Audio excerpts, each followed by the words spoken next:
Dr. Alastair, a seasoned physician in 19th century Edinburgh, prided himself on his rational mind and skepticism.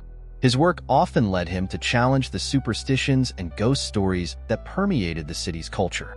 He believed that every unexplained phenomenon had a logical explanation, often rooted in psychological or physical ailments.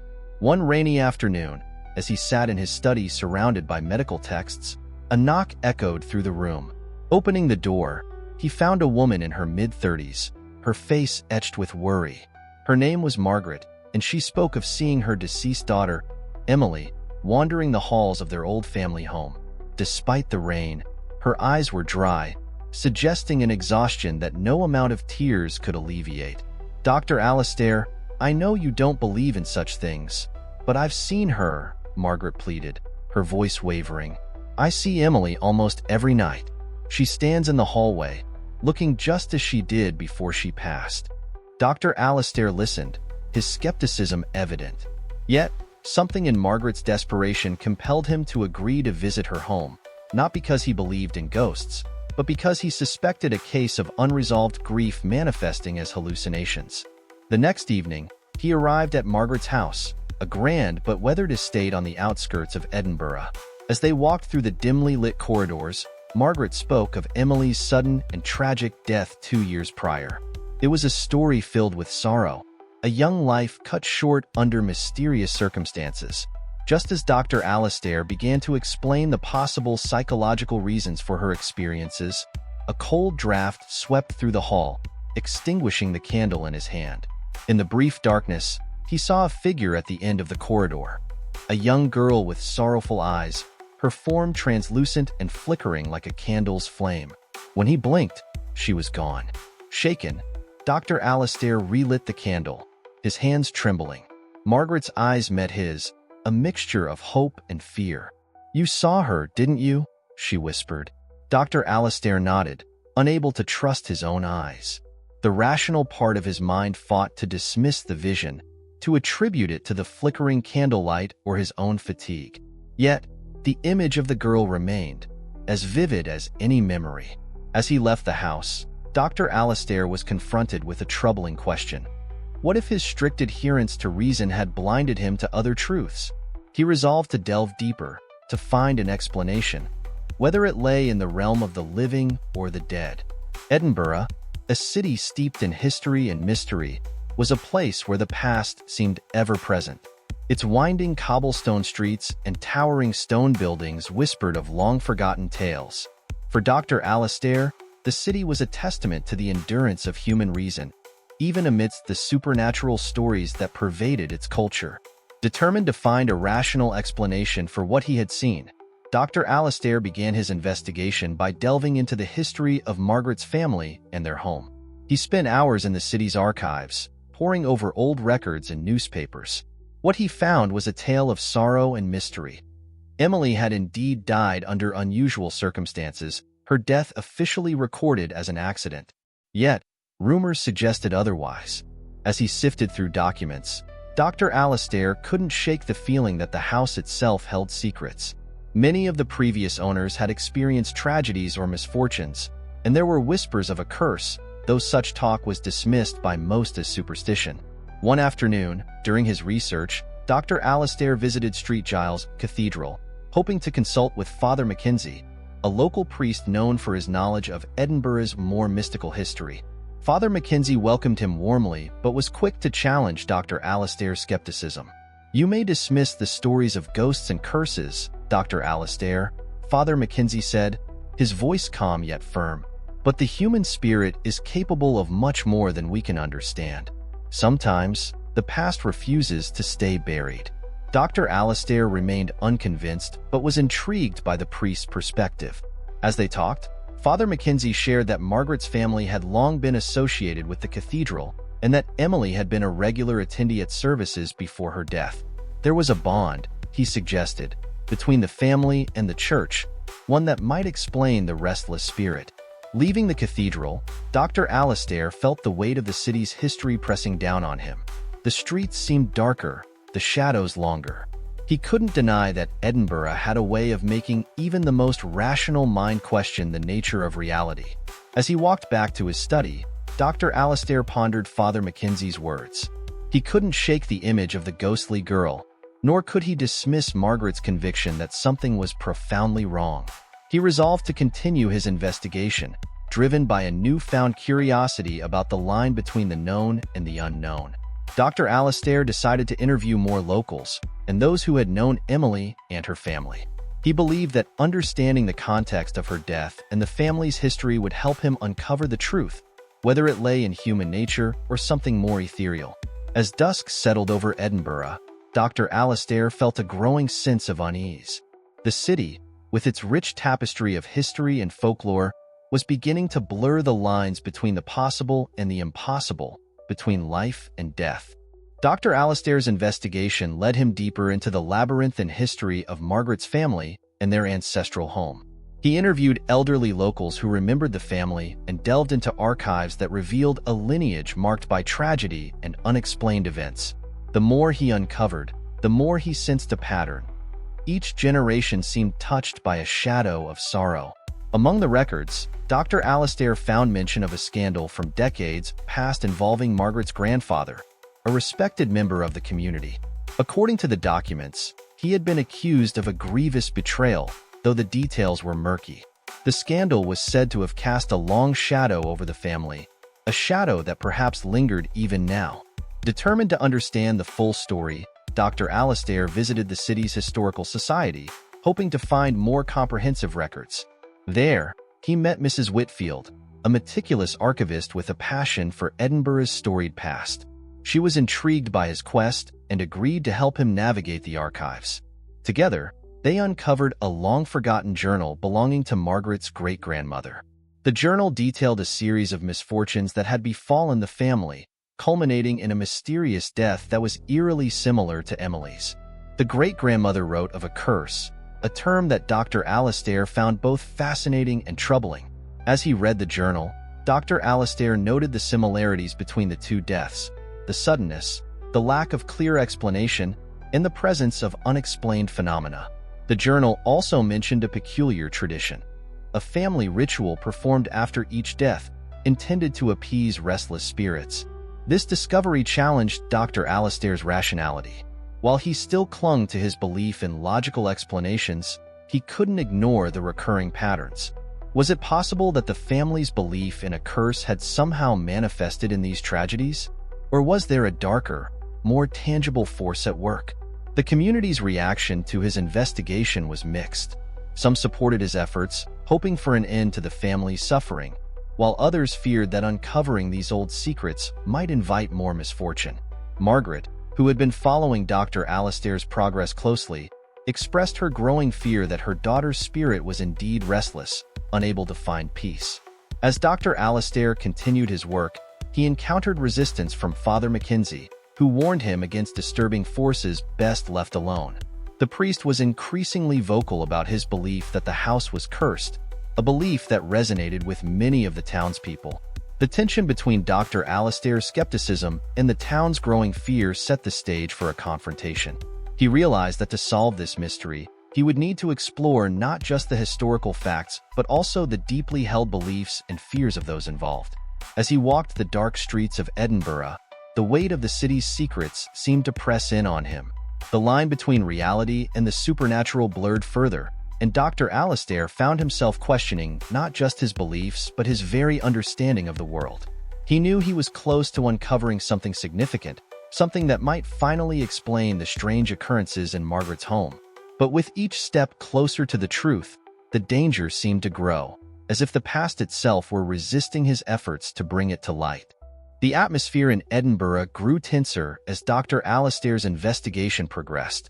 The townspeople, gripped by fear and superstition, began to avoid Margaret and her home, whispering about the curse that seemed to haunt her family. Despite the growing unease, Dr. Alastair continued his work, determined to uncover the truth behind the ghostly sightings and the family's tragic history. One evening, as he sat in his study reviewing the old journal, a knock at the door startled him. Margaret stood on the threshold, her face pale and eyes wide with fear. She spoke of a terrifying incident the previous night. Emily's apparition had appeared again, but this time with a more menacing presence. Objects in the house had moved on their own, and a cold, oppressive atmosphere had filled the rooms. Dr. Alastair accompanied Margaret back to her home, where he witnessed the aftermath of the disturbance. The air felt heavy, and an unsettling silence hung over the house. As they walked through the rooms, Dr. Alastair felt a chill that seemed to seep into his bones, a sensation he could not rationalize. Father Mackenzie arrived shortly after, having been called by a distressed neighbor. He looked at Dr. Alastair with a mix of pity and frustration. "You've stirred something that should have been left alone," the priest said, his voice low. "This house is cursed, and your investigation is only making things worse." Despite his skepticism, Dr. Alastair could not deny the growing evidence of supernatural activity. The apparition, the moving objects, the cold spots, all pointed to something beyond his understanding. Yet, he was not ready to abandon his belief in reason and science. As the night wore on, the three of them sat in the dimly lit parlor, discussing the situation. Father Mackenzie suggested a cleansing ritual, a ceremony he believed could help Emily's spirit find peace. Margaret, desperate for any solution, agreed, while Dr. Alastair remained cautious. The priest's plan involved a prayer service and the use of blessed objects to cleanse the house. He warned that such rituals were not without risk, especially if the spirit was restless or malevolent.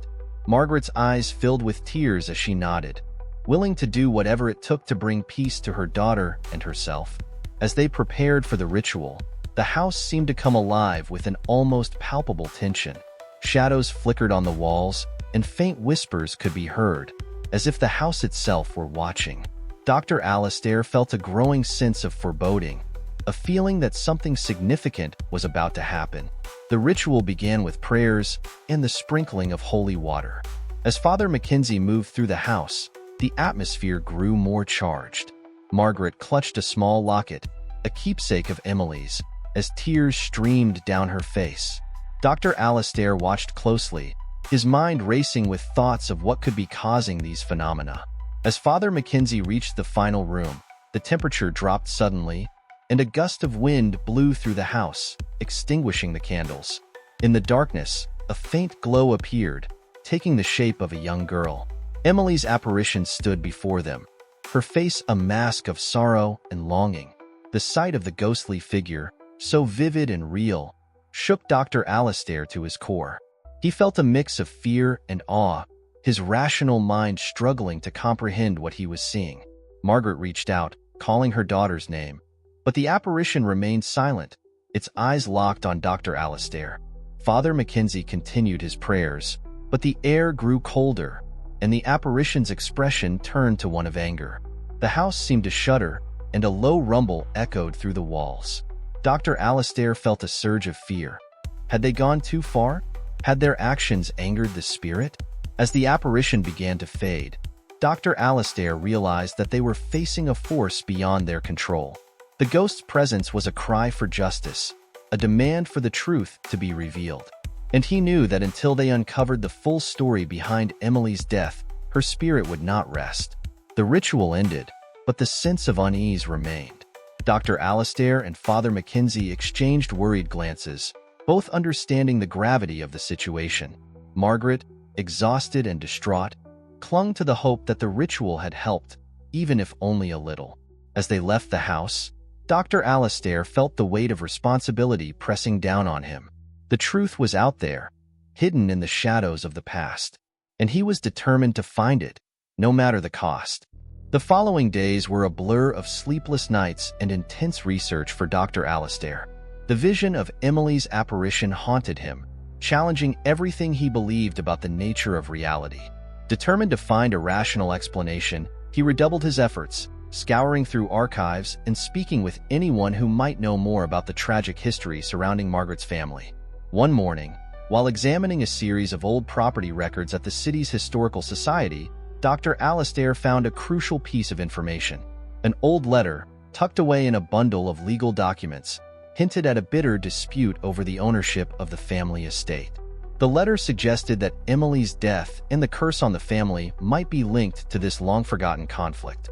Dr. Alastair immediately sought out Mrs. Whitfield, the archivist, to discuss his findings.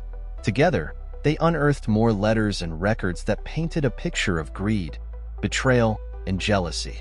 It became clear that Margaret's grandfather had been involved in a scandal that had left deep wounds within the family.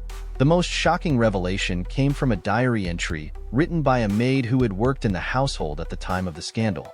The entry detailed overhearing a conversation in which Margaret's grandfather had confessed to a terrible crime. He had been responsible for the death of a rival, a man who had threatened to expose his misdeeds. The death had been staged as an accident, but the guilt and fear of retribution had haunted the family ever since. Armed with this new information, Dr. Alastair and Mrs. Whitfield visited Margaret to share their findings. Margaret was devastated, but also relieved to finally understand the source of the family's suffering. She realized that the curse was not supernatural but a manifestation of the unresolved guilt and secrets that had plagued her family for generations. As they discussed the implications of these revelations, Dr. Alastair felt a growing sense of urgency. The apparition of Emily was not a malevolent spirit but a cry for justice and truth. He knew that to lay the ghost to rest, they needed to confront the past openly and honestly. The next day, Dr. Alastair arranged a meeting with the town's council and invited Father Mackenzie and other prominent figures in the community. He presented the evidence he had gathered, detailing the history of the family feud and the tragic consequences of the grandfather's actions. The room was filled with gasps and murmurs as the truth came to light. One of the council members, an elderly man named Mr. Henderson, stood up, visibly shaken. He confessed that his father had been the rival mentioned in the letters, the one who had died under mysterious circumstances. Henderson admitted that he had always suspected foul play but had never pursued it out of fear and shame. The weight of the revelation hung heavily in the air. Father Mackenzie, though initially skeptical of Dr. Alastair's investigation, acknowledged the courage it took to uncover such painful truths. He offered to conduct a formal ceremony to acknowledge the wrongs committed and to seek forgiveness for the sins of the past. Margaret, though heartbroken by the confirmation of her family's dark history, felt a sense of peace beginning to settle over her. She agreed to the ceremony, hoping it would finally bring closure to Emily's restless spirit and to the town. As they prepared for the ceremony, Dr. Alastair reflected on the journey they had undertaken. The line between the supernatural and the real had blurred, challenging his understanding of the world. He realized that sometimes, the ghosts that haunt us are not just spirits but the unresolved emotions and truths we carry within. The ceremony was held at St. Giles Cathedral, with the townspeople in attendance. Father Mackenzie led the prayers, and Mr. Henderson publicly acknowledged his family's role in the tragedy, asking for forgiveness. Margaret and Dr. Alastair stood together, united in their quest for truth and healing. As the ceremony concluded, a sense of calm and resolution settled over the gathering. Dr. Alastair felt a strange sensation, as if a weight had been lifted from his shoulders. He glanced at Margaret, who smiled weakly, tears in her eyes. In the distance, the bell of the cathedral tolled, a solemn sound that echoed through the streets of Edinburgh. It felt like a closing chapter, a final note in a long and sorrowful story. As they left the cathedral, Dr. Alastair couldn't help but glance back at the town, its ancient streets and buildings bathed in the soft light of the setting sun. He knew that while the past had been uncovered, the future was now open for healing and renewal. And in that moment, he felt a flicker of hope that the shadows of the past would finally be laid to rest, and that peace would return to the haunted streets of Edinburgh. The revelations had left the town of Edinburgh in a state of shock and reflection. The ceremony at St. Giles Cathedral had helped soothe some of the tensions, but Dr. Alastair knew that the work was not yet complete. Margaret continued to experience disturbances in her home, and the presence of Emily's spirit seemed as strong as ever. Dr. Alastair and Margaret were determined to see the matter through to the end. They met with Father Mackenzie, who agreed that a more direct approach was needed to help Emily's spirit find peace. The priest proposed a formal exorcism, a ritual designed to cleanse the home and lay the restless spirit to rest. Preparations for the exorcism began in earnest. Father Mackenzie instructed Dr. Alastair and Margaret on what to expect and how to assist. The ritual required a combination of prayers, holy water, and sacred objects. Margaret, though frightened, was resolute in her desire to help her daughter find peace. As the day of the exorcism approached, an air of anticipation and fear settled over the town. The event was to take place at dusk, in keeping with traditional beliefs about the potency of twilight hours in spiritual matters. Dr. Alastair, usually a man of science, found himself in a state of anxious anticipation, uncertain of what lay ahead. The evening arrived, and the small group gathered in Margaret's home.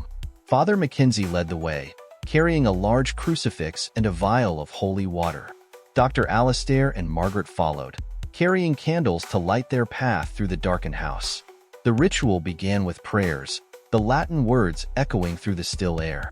Father Mackenzie moved methodically through the rooms, sprinkling holy water and chanting. As they approached the room where Emily's apparition had most often appeared, the atmosphere grew tense, the air heavy with an unspoken presence. Entering the room, Dr. Alastair felt a chill that made the hairs on his neck stand up. Margaret clutched the locket, her knuckles white. Father Mackenzie raised the crucifix and began the final prayers, his voice firm and steady. Suddenly, a cold wind swept through the room, extinguishing the candles. The air filled with an almost palpable sense of presence, as if the walls themselves were closing in. In the dim light, a faint glow appeared, forming the shape of a young girl, Emily. Her face was no longer sorrowful but filled with a silent plea. Margaret sobbed, reaching out, but Dr. Alastair held her back, understanding that they were witnessing something profound. Father Mackenzie continued his prayers, his voice rising over the wind that seemed to grow stronger. Emily's apparition began to shimmer, her outline flickering like a candle in the wind. The air crackled with energy, and the house seemed to groan under the weight of unseen forces. Just as the tension reached its peak, there was a sudden stillness. The wind ceased, and the room plunged into silence. Emily's figure solidified for a moment, her eyes meeting Margaret's, filled with a look of quiet acceptance. Then, as if a final breath had been exhaled, the apparition dissolved into the air, leaving behind an overwhelming sense of peace. The candles flickered back to life, casting a warm glow over the room. Father Mackenzie lowered the crucifix, his face pale but composed. Margaret collapsed into Dr. Alastair's arms, tears streaming down her face, a mixture of relief and sorrow. The exorcism had ended, and with it, the haunting presence that had tormented Margaret's family for generations. Dr. Alastair felt an indescribable calm wash over him, as if the house itself had been released from a long-held burden. As they left the room, Margaret paused, looking back at the spot where Emily's apparition had stood. She whispered a final farewell, her voice filled with love and hope. Outside, the town lay quiet under a blanket of stars, the air crisp and clear. Father Mackenzie offered a final prayer, blessing the house and all who lived there. Dr. Alastair, standing by Margaret's side, felt a sense of closure and fulfillment. The exorcism had not only freed Emily's spirit but had also brought peace to a family and a community long haunted by the shadows of the past. For Dr. Alastair, it was a moment of profound transformation, a bridge between the world of science and the mysteries beyond. As they walked away from the house, Dr. Alastair knew that while the past could not be changed, its power over the present had been diminished. The truth had been uncovered, justice sought, and peace restored.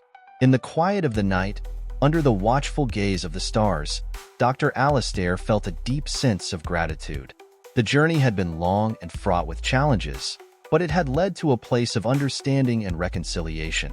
And in that understanding, he found hope for the future, not just for himself, but for all who seek to bridge the gap between the known and the unknown, between the shadows of the past and the light of tomorrow.